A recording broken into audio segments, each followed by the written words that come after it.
আমি তো তোমাকে একবারও বলিনি আমার তোমাকে ভালো লাগে না। বোঝা যায়। আরে আজব, কি বোঝা যায়? তাহলে বলো, তোমার কি এখনো আমাকে পারফেক্ট লাগে?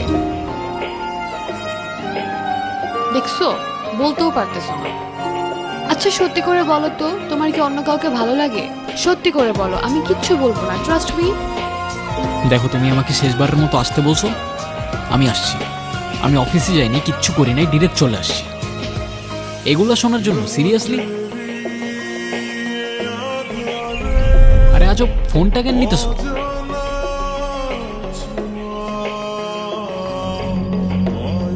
অদ্রিতাকে। আইডিটা কার? তুমি আমাকে নিজেই বলতে পারতে। বলার কি আছে, ও আমার ফ্রেন্ড। ও তোমার ফ্রেন্ড? ফ্রেন্ডের সাথে এত কথা, আর আমার সাথে কথা বলারই সময় নাই, বোঝাও আমাকে। বোঝানোর কি আছে এখানে? আমি ঠিকই জানতাম, নিজেই বলতো আমাকে, এতটা খারাপ লাগতো না। কখনো জোর করছি আমি তোমাকে কোনো ব্যাপারে? তুমি নিজেই বলতা তোমার আমাকে ভাল লাগে না, সুন্দর লাগে না, পারফেক্ট লাগে না, আমি চলে যাইতাম। কাজটা তুমি ঠিক করো না রায়া। তোমার সাথে কেনই বা কথা বলতেছি আমি?